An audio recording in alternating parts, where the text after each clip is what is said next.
I met them at the El Paso Strong Fashion Show recently. And hi, baby. Somebody woke up from her nap.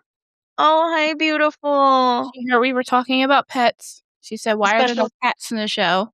yes, a star guest. We had to have an animal appearance live. There's animals at the show. We got to have one on the podcast, right? Today's guest is someone who beautifully blends purpose, creativity, and community impact. Naomi Morningstar Cruz is a Las Cruces based model and pageant participant who has taken her platform far beyond the runway. She is the founder of Fur Hearts, an organization dedicated to increasing awareness and access to animal related resources across New Mexico. Through Fur Hearts, Naomi is not only advocating for animals in need, but also creating meaningful community-driven experiences like the upcoming second annual Fashion for Hearts 2026 fashion show in August, where models will take the runway alongside adoptable dogs in an effort to promote fostering and adoption. Her work sits at the intersection of identity, creativity, and service, using fashion and storytelling as tools for advocacy while navigating entrepreneurship and personal balance along the way. I'm your host, Siobhan Hales, and this is Light, Life, and Limitations, a podcast where creativity meets reality. When the world feels out of frame, every thought, every fear, every revelation, I find my way through the quiet flame, lighting life and all the limitations. Welcome, Naomi. My Hi, thank you for that LED wonderful. light is already burning my eyes. This usually happens like halfway through. That's fair. But we'll get through this. I'm like, again, this is, we were just talking about hydration.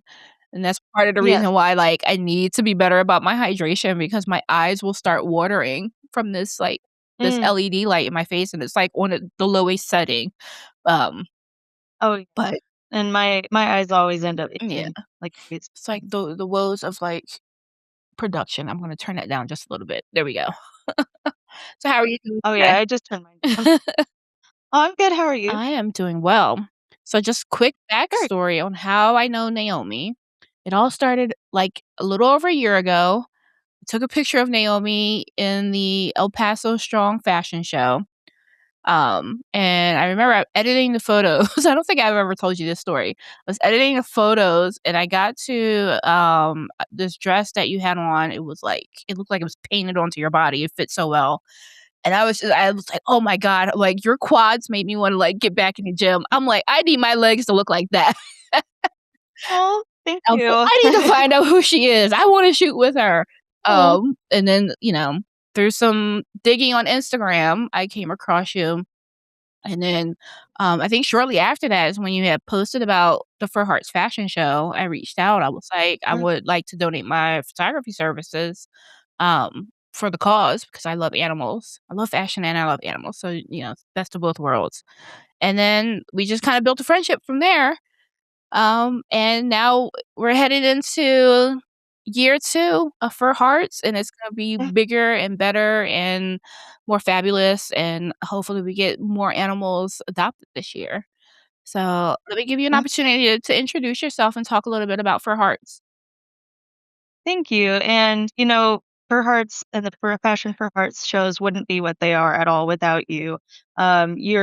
You do such a wonderful job, and your help last year was so Oh, you're appreciated. welcome. You're one of my biggest supporters of everything, and I mean the photos that you take are just perfect. Oh, the shoot this year, I was so excited. They turned out so good. I can't wait for everybody to see them. Um, yeah, and I mean I'm so glad that we met as well. Um, so yeah, I mean, year 2 is happening partially because you were like, "How do we make this happen?" And I was like, "I don't know. I mean, we should," but you're I like, "No, remember no, that it's happening." conversation at the end of last year. You're like, "I don't know if I wanna do this again." I was like, "No, you need to do this again, and we're gonna come Yeah. up with a strategy to, like, because you saw what worked, what didn't work, and we're gonna come up Mhm. with a strategy because it's just a beautiful cause, and it's, such an original concept." And everyone like, the people who were there loved seeing the Mhm. dogs come through and being able to play with the dogs before and after the show, and the models really had a good time. So, it's like, you definitely need to do this again.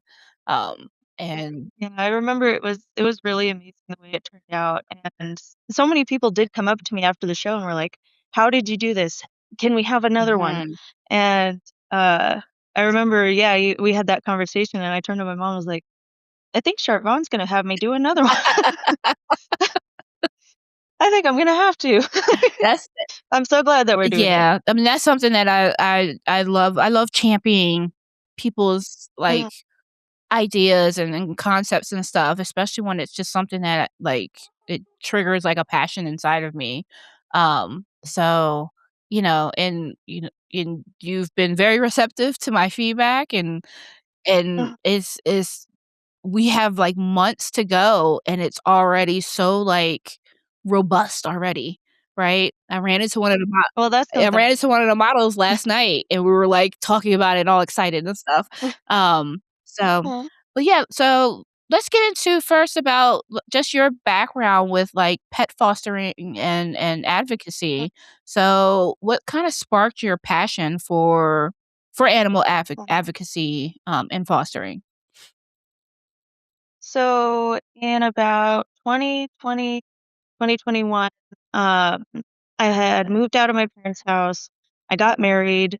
I was only like 18, 19 when I got married. And I ended up being somewhat on my own. I was alone most of the time. We were really struggling. And we adopted a cat named Mark. And he was my best friend. Um, we kinda joke that, like, even my ex-husband, we all joke about Mhm. it. He was like, "Yeah, he was kind of like your other husband." Um, like, but he turned out to be special needs. We didn't know this at the shelter people didn't know. Um, he had some kind of mysterious condition, that made him itch Mm, and gave him skin infections, and we got him tested for allergies. We had him go through immunotherapy. We took him to multiple states to see specialists, and, this went on for several years until we had to eventually euthanize him. We were out of options. mm, I had always been very against euthanization, but there is at some point, you've tried yeah. everything and, the animal is just not comfortable or happy at all, so Mhm. we did it for his own good. It was really difficult. I don't think there's anything really harder than losing a family member like that or making that kind of decision. Mhm. Uh, but he needed that release. But before, when we were taking care of him, I was going to the animal hospitals. I was reviewing the tests. I was Googling what everything meant. Mhm.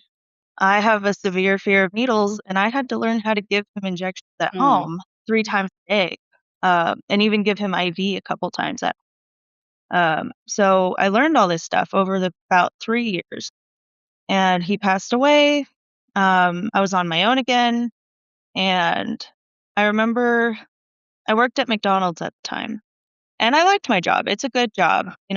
McDonald's gets a lot of frack from people about it, like, "Oh, like, not a good job," or whatever. I think it was a pretty good Mhm. job.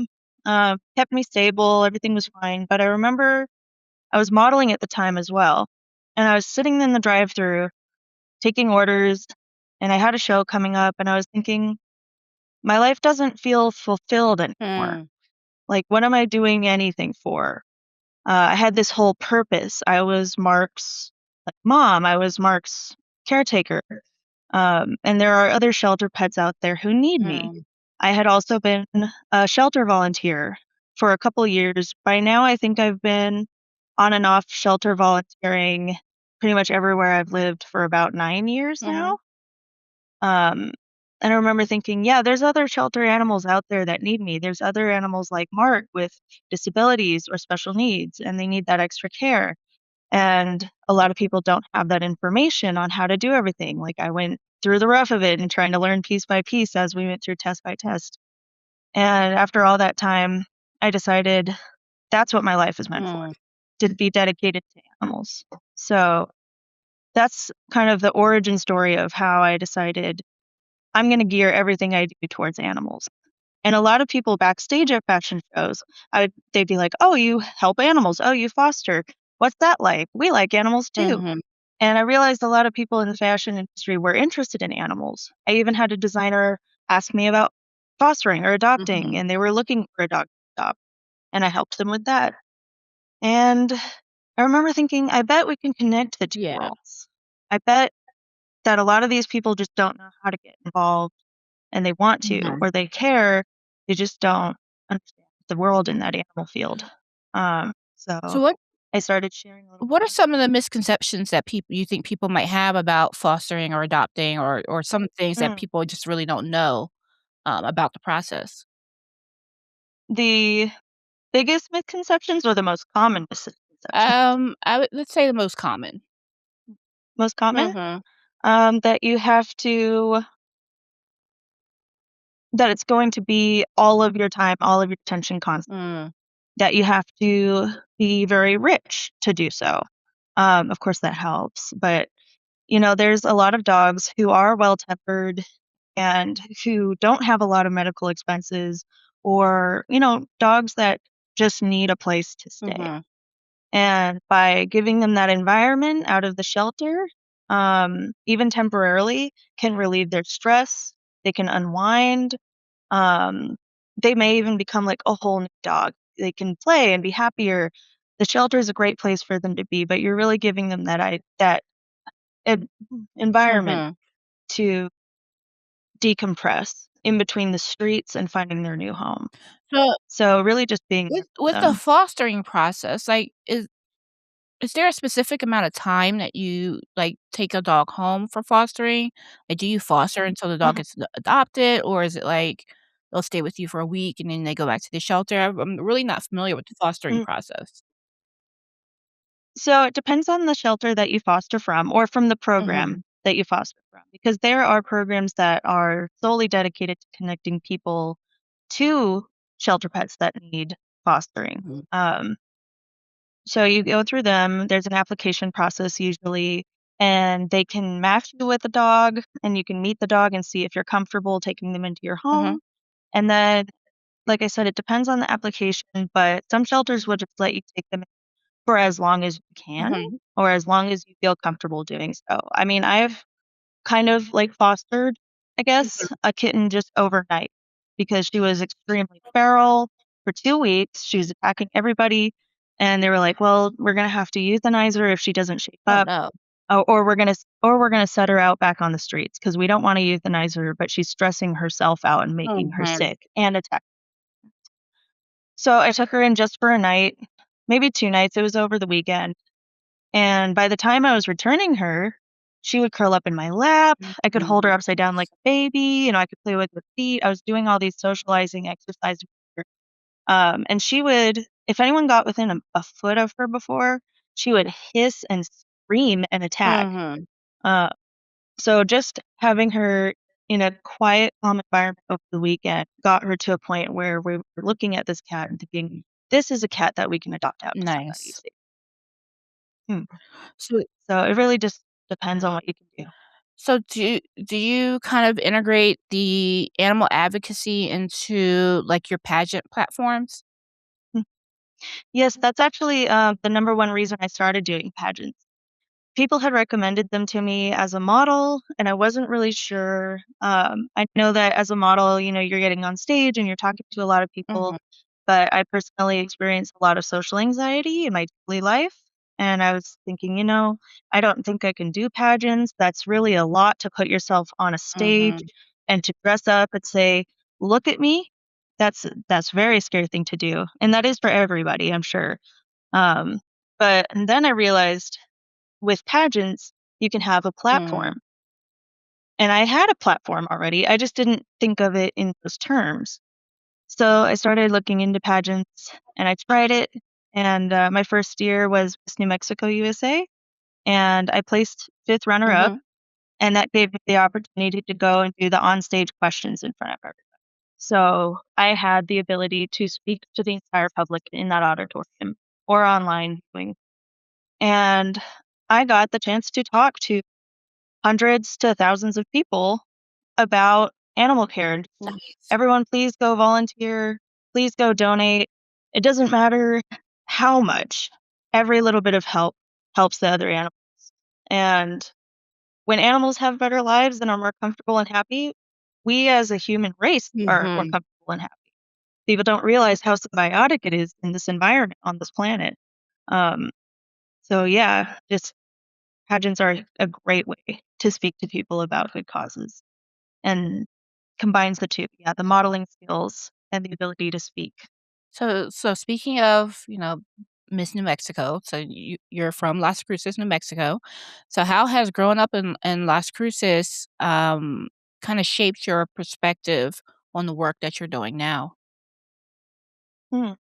So really growing up, I've moved around a lot of different parts of the Southwest, from West Coast to East Coast, South to Mm. middle. um, so I've lived a lot of different places, but I lived in Las Cruces for several years. I've lived in Albuquerque for 1 year now, Mhm. officially. So just exploring the different parts of New Mexico, and particularly Las Cruces. I think there's a lot of people who care about animals, but not a lot of people know the resources or know how to help, or have the education to recognize when an animal does need Mm. help.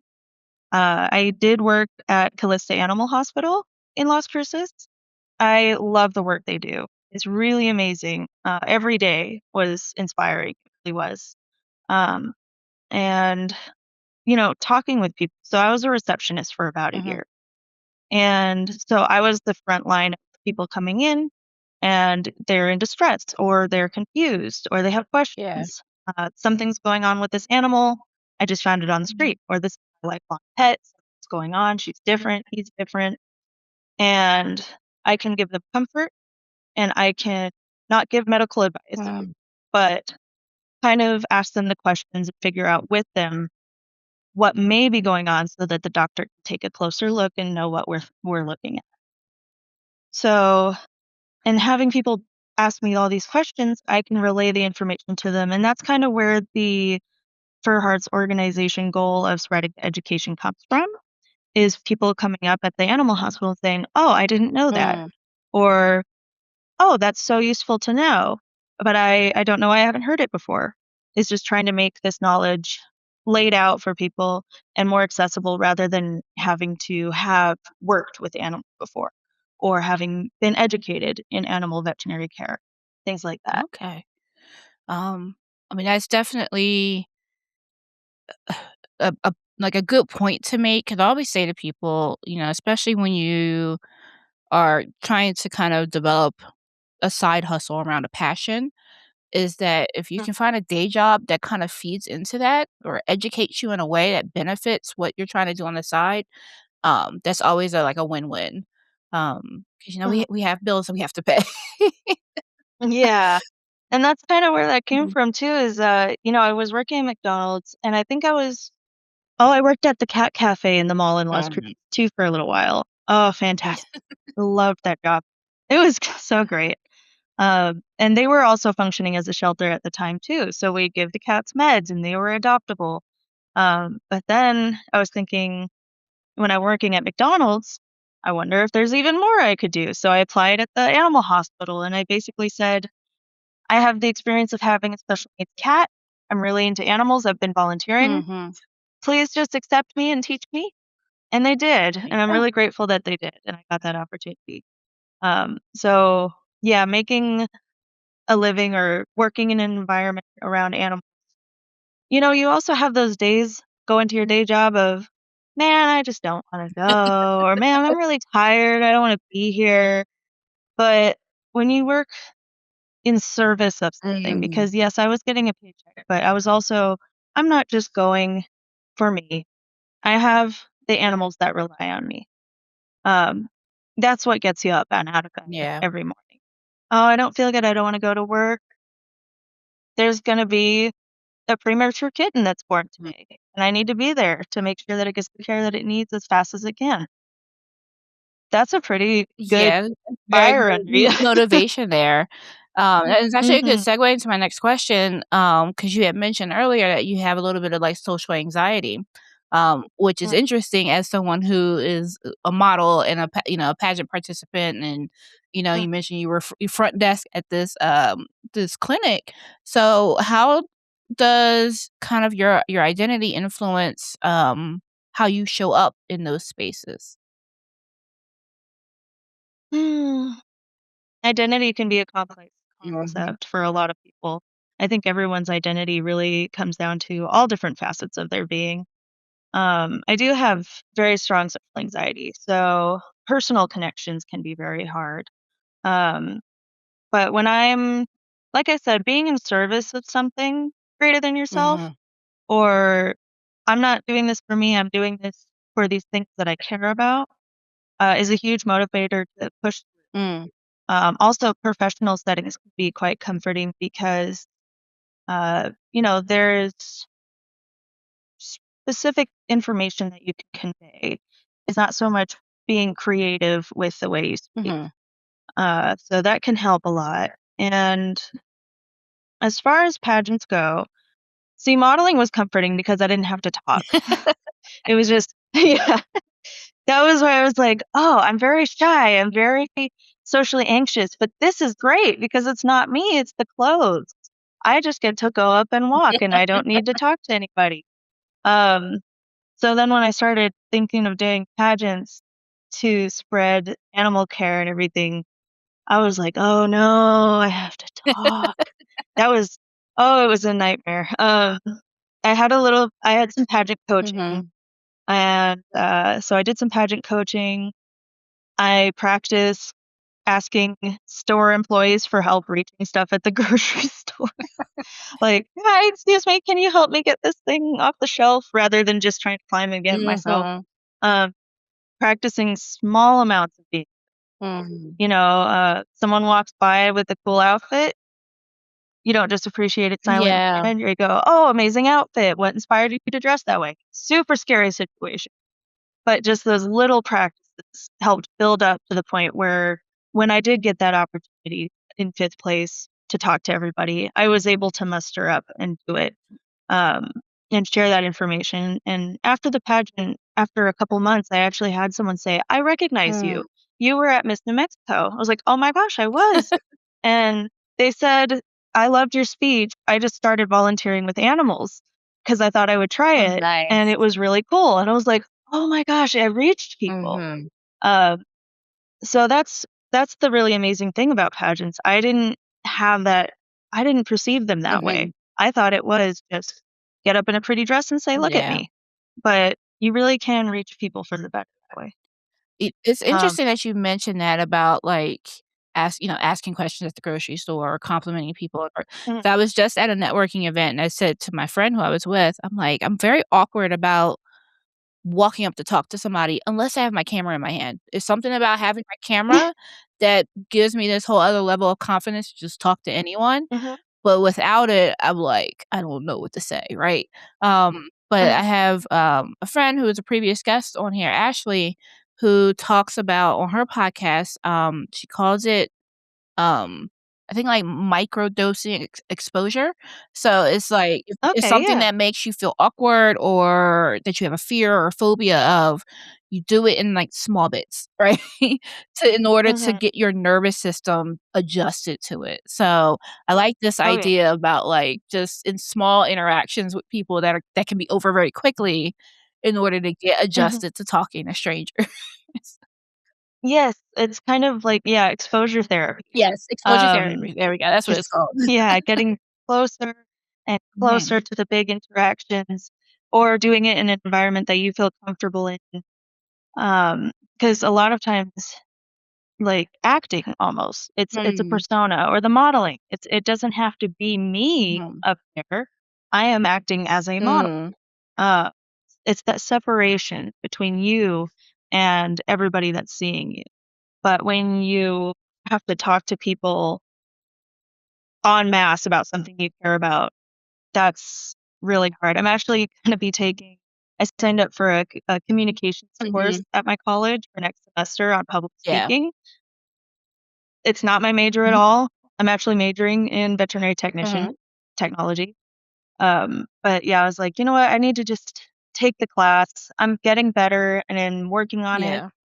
but this is not a skill that's gonna not help me at some point. This is gonna be something that I will always use." Exactly. I was a communication major, which is, like, hilarious because I had a terrible fear of public speaking, in high school, but having to do so many presentations and things like that, and the thing is, like, in high school, I wasn't afraid of being in front of people, like, I did, like, our news program and stuff, but my voice would get Mm. shaky, right? That the nerves were always there, and then that kind of, like, went away in college because I was forced to, like, speak so frequently, and now I'm, like, lead trainings and stuff in front of, like, rooms full of people, but, Yeah. so it definitely helps, taking any type of classes, or I don't know if they have Toastmasters out here. Toastmasters is basically like a club that meets, like, on a weekly basis, and they help you with, like, public speaking.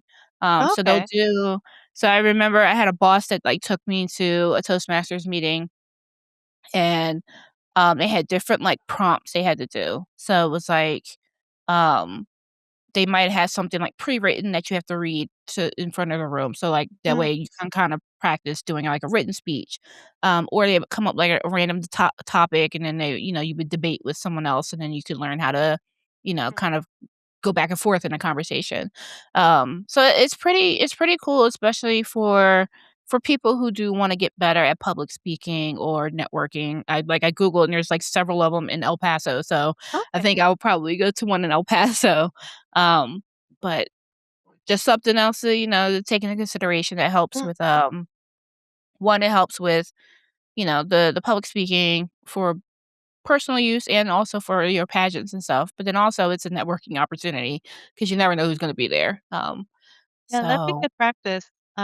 Yeah, Mhm. reading from something out loud. I remember, so as a kid, also ties in with the social anxiety. I had a stutter as a kid. Mm. So anytime I would have to talk, the minute I get nervous, it's like it's totally downhill from there. So I've obviously, as an adult, I had worked on it really hard, and Mhm. I don't have a stutter anymore for the most part. But sometimes when I do get really nervous, it starts like starting up again. Yeah.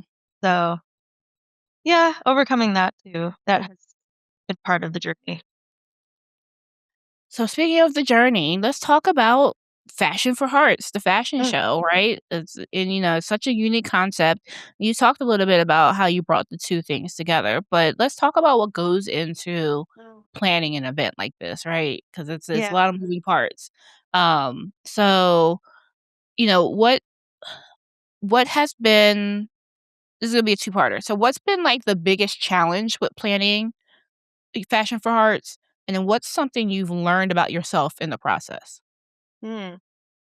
Um, I mean, there's a lot of big challenges, especially with such a unique event. I think now that we've done it once, it's a little bit easier.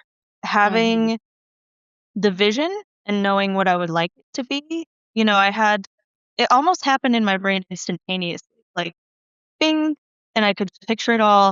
I was like, this is an event that I would like to Mhm. attend and that would get my attention and get me invested in all this stuff.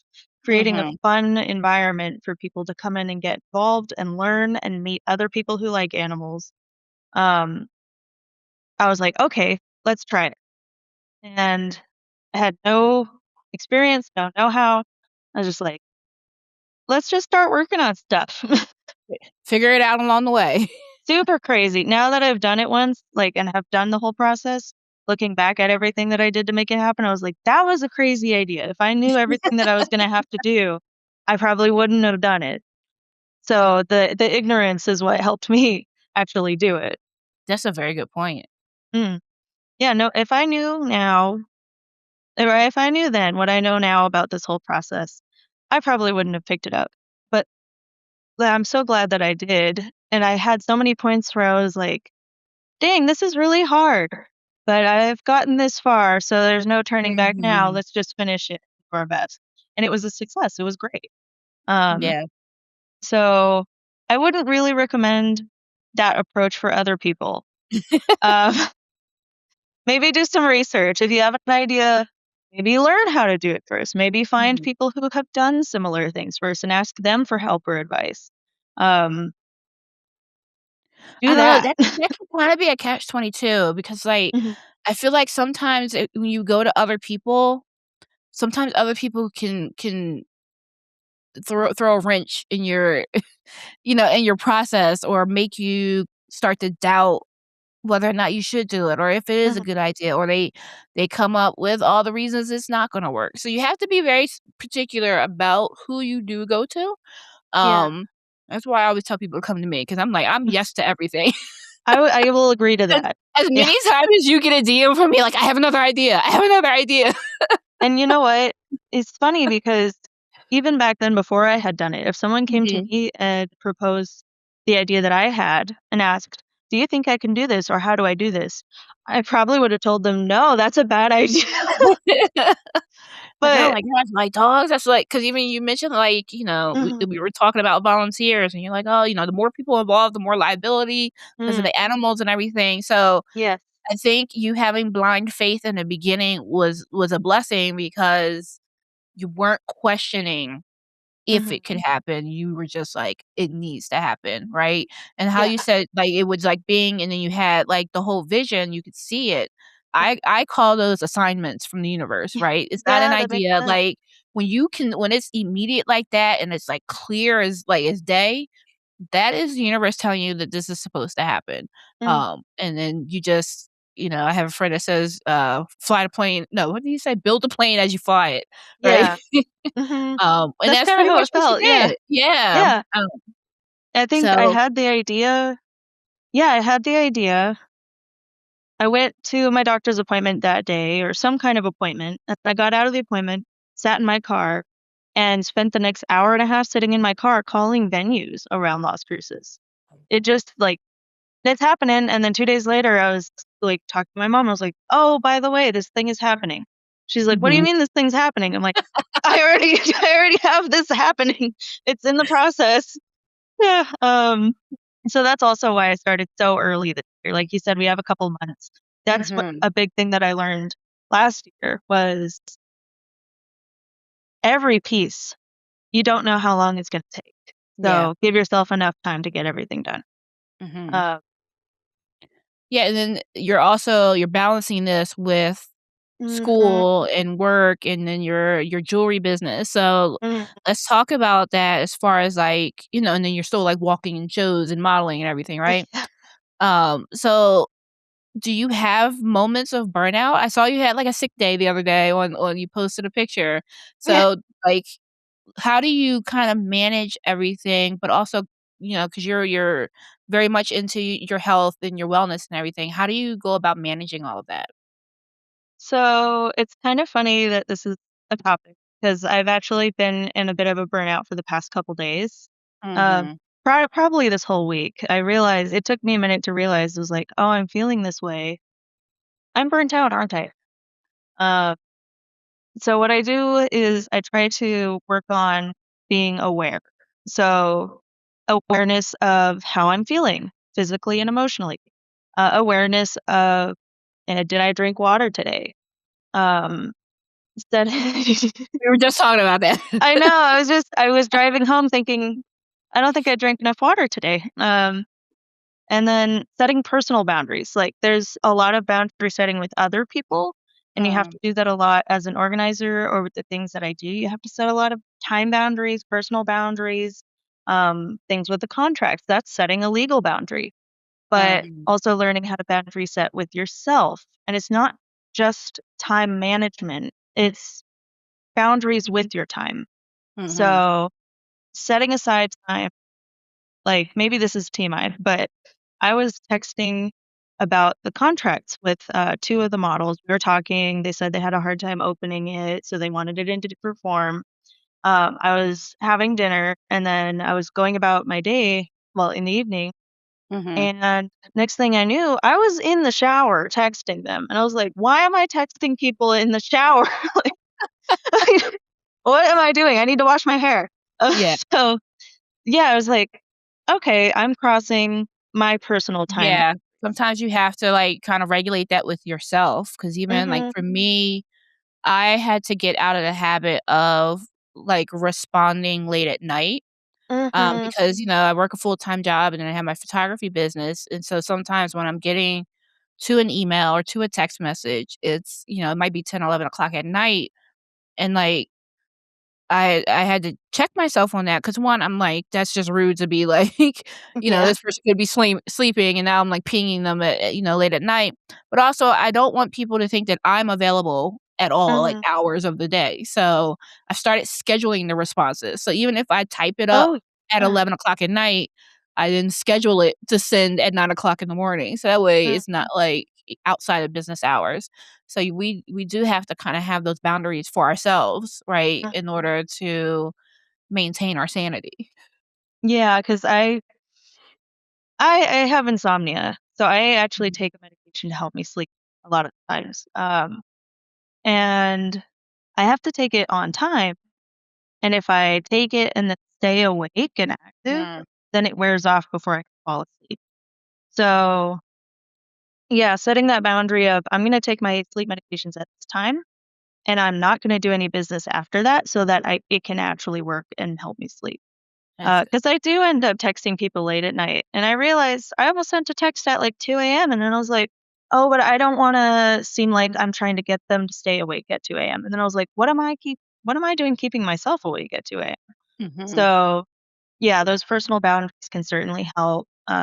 Taking a minute, another reason why your pet's being happy and healthy makes you happy and healthy. Anytime my pets come up to me and I'm at home, if I'm working or whatever I'm doing, I just drop everything and snuggle them, pet them, play with them, whatever they need. Uh, they're my priority. And mhm, they help me stay healthy because it's mhm, grounding. It brings me back to my physical self and my surroundings.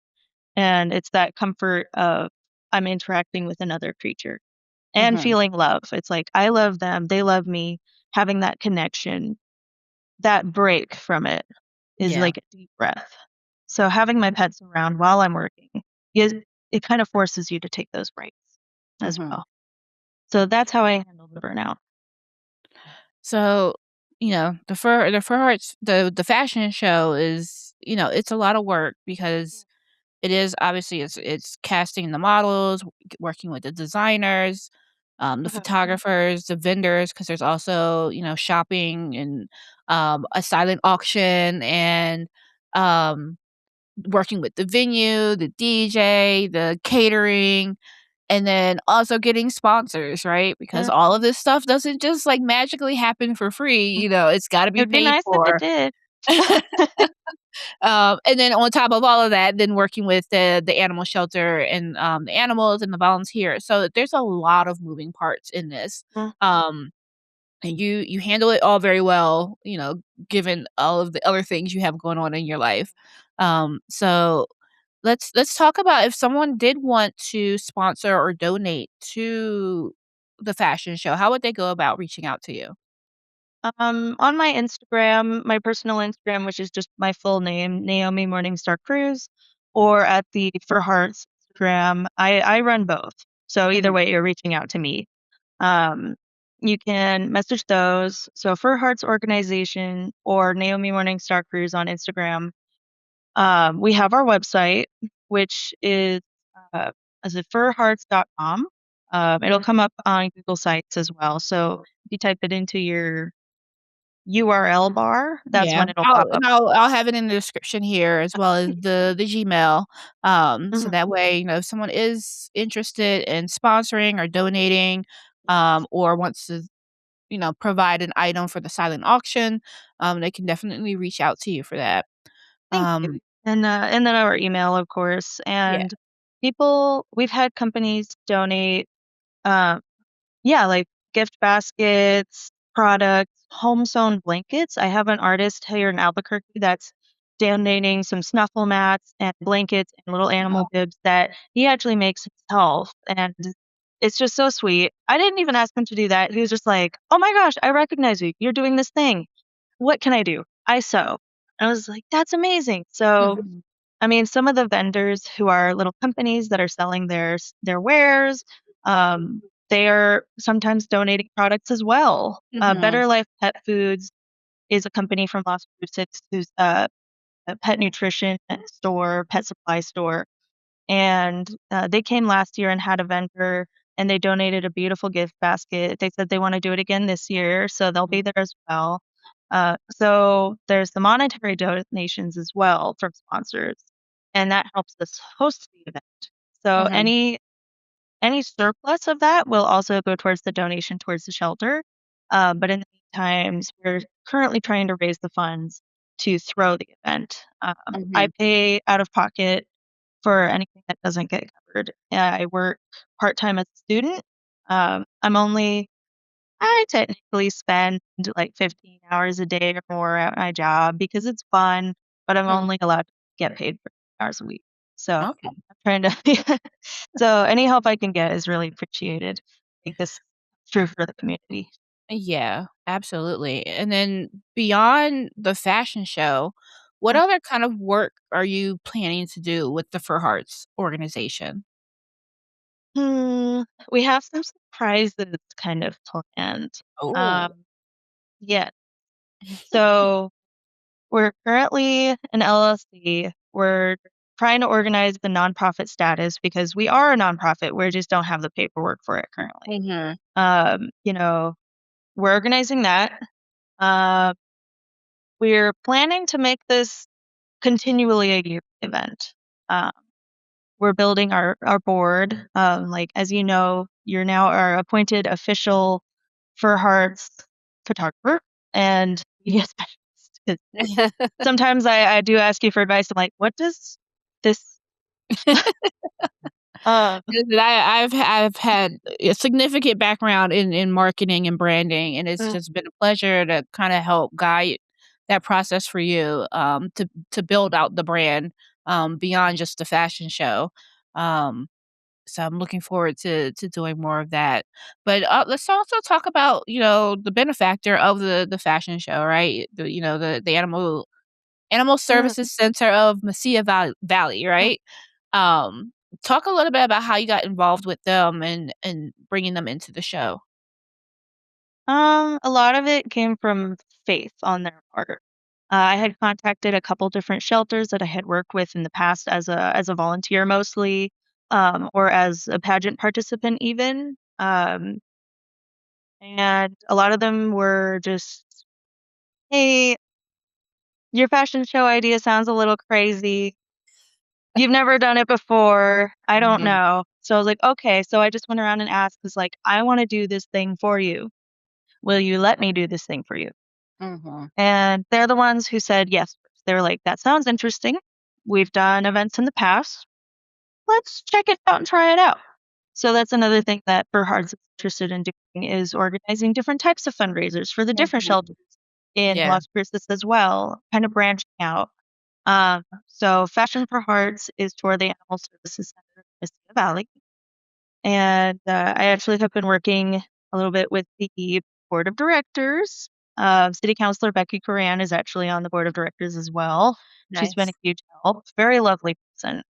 Very encouraging too.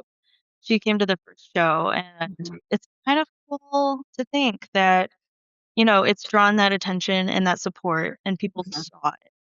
And Yeah, so we've been involved with a lot of different people to make these things happen. And and we had a dog get adopted last year. we did.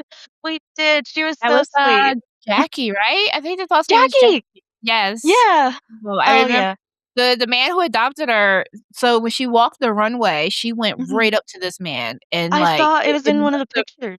it must have been, like, instant love, 'cause then he came right out and adopted her. Oh, So, yeah. let's fingers crossed, we're gonna shoot for at Mhm. minimum 2 dogs this year to get Let's get adopted. to it. Yes. So if you are looking for a dog and you like fashion and you wanna oops, sorry, hit my microphone. You wanna spend a day in Las Cruces, definitely come up, and support and check it out, and, Mhm. um, is there any other, closing remarks you wanna, share with us before we wrap it up? So, there are on-site adoptions available at the show, of course. Mhm, So, if you're maybe having some room for another dog in your life, mhm, or your home seems a little dogless, um, then definitely come and consider taking a look. Um, and think of it this way. If you pull a dog off the runway, you have an awesome "this is how we met" photo. Like, your dog's kind of a celebrity already. That's kinda how I'm hoping people will see it is like, "Okay, my dog's famous though." Yeah. Then you have this cool story to tell. It's like, "Oh, how'd you find your dog? How'd you adopt a dog?" It's like, "Well, I went to a fashion Mhm. show, Oh, and the yeah, dog and was a model." yeah, it's like, yeah, she's a celebrity, duh. Um, Mhm. so there's that factor. The adoptions will be free, because we just wanna get them in the best homes possible, Mhm. uh, find those loving people. And, for the people that may be attending, there are, gonna be $15 tickets to get in, and then there's a VIP section and a VVIP section if you want that special star treatment. Everyone who's gonna be coming is so appreciated, and it means so much to the entire team that makes these shows happen. We love to see the people that show up and come and enjoy their experience Mhm. and seeing the support of the community, watching people meet each other. I mean, I've been, running around backstage and I overhear someone meeting someone else at the hors d'oeuvres table. Mhm. "Oh, you work here? I work here. I have this kind of dog. What do you have?" "Oh, I have a cat." Making friends with other people who Yeah. like animals. Yeah. I've met a few people last year who are now good friends. Joe Ruiz, who was the other Mhm, photographer, and he and I were chatting on the runway, during while we were shooting and after the show. mhm, Bree Lola, who was also on the mhm, podcast, who's also going to be in the show again this year. That's where I met her. So it's also a great networking opportunity. mhm, Tell me a little bit about some of the existing sponsors for mm. the fashion show. So currently we have the Dogfather Tattoo Company. That's my dad's company. They do different types of sponsorships. They help their community. We have oh, sorry, Marius Couture. So Marius Couture is going to be a sponsor as well as a designer. They made the outfits for our photo shoot for the promotional material, which will be released soon. Oh my Mhm. gosh, it turned out so great. Including the And the the couture outfits for yes, the dogs. yes, so the designer for Marius Couture also makes Amethyst Pet Couture. So they Mhm. make the bandanas, and now they just released jackets actually, Mm. for dogs and cats as well. So they've been working on a couple new things that we'll be seeing in the show. And so one of the vendors is actually also a sponsor. They're Mother Earth Beauty. They serve both the El Paso area and Las Cruces area. Mhm. I met them at the El Paso Strong Fashion Show recently. And hi, baby. Somebody woke up from her nap. Oh, hi, beautiful. She heard we were talking about pets. She said, A "Why are there no special, cats in the show?" yes, a star guest. We had to have an animal appearance live. There's animals at the show. We got to have one on the podcast, right? Mhm. So, right, Mother Earth Beauty, Mhm. uh, a Black-owned company from El Paso and Las Cruces. They make health and beauty products from natural materials. So I actually bought this magnesium foot cream from them at the El Paso Strong Fashion Show, and it's supposed to be for anxiety and sleep and even depression, and they wrote ADHD on there, which I thought was interesting. I was like, Mm. "That's gotta be interesting," but I think it does work. I've been putting it on my feet and putting on fuzzy socks every night, and I think it Mhm. does help me sleep and calm down before bed, Yeah. though I'm not sure if it's the magnesium or the fact that I give myself a foot massage every night before bed, Probably a little bit but of I both, think but it works. magnesium is definitely helps, Mhm. those of us who have ADHD symptoms. Yeah, and it's all natural, and it also makes my feet softer. It's a nice moisturizer. So Mm. there's really no losing there. They are sponsored for the show. They'll be selling their wares as a vendor at the show. And they've donated a few items for animals, for your pets, for the silent auction. Oh, nice. So, yeah, so we've got a couple things like homemade blankets, paintings, um, some items from Mother Earth Beauty and Better Life Pet Foods. Oh, and the Spay and Neuter Action Program in Las Cruces. The SNAP program is going to be attending as an educational booth as well. So if you have any questions about that part of veterinary care, we've got people for you. Nice. Yeah, I'm definitely looking forward to the silent auction, Mhm. and then checking out some of the vendors and as well as the designers. Oh, yes, and some of the jewelry that I've been making will also be part of the silent auction or be for sale as Fur Hearts organization merchandise. Some cute earrings, some bracelets, a couple things like that, mostly like paw prints, cat treat themed things, just little pieces of jewelry so you can take home the memorabilia and wear it and enjoy. Like, I love animals, you can see it. Very So nice. those are in the works too. It's gonna be a really great event this year. It is August 1st, Uh-huh. at the Grapevine Plaza event wait, what's it called? The Grapevine Plaza. Yeah, the Grapevine Plaza, they have a Picacho brewery restaurant there as well. Yes. Um, and yes, all the photos came out great. The last year, the promotion shoot came out great. This year, we're gonna get some great footage. I think people Mhm. are gonna have a lot of fun. We have even more things planned. It's gonna be quite Yes. exciting. So make sure you click the links that are in the description to follow myself as well as Naomi and the For Hearts organization so you can stay Mm, up to date on everything happening with Fashion for Hearts as well as just for art in general. And I'm looking forward to this event, Naomi, and looking forward to everything else that we'll work on together. I yes, really appreciate your time today and I appreciate you. thank you. You as well. Thank you for having me. It's All right, been thank you. wonderful working with you. Yeah. Thank you everyone for listening and watching. Life doesn't always stay in perfect focus. There's magic in the blur we can't ignore. Every shadow, every highlight softly shows us who we are and who we're reaching for. When the world feels out of frame, every thought, every fear, every revelation, I find my way through the quiet flame, light in life and all the limitations.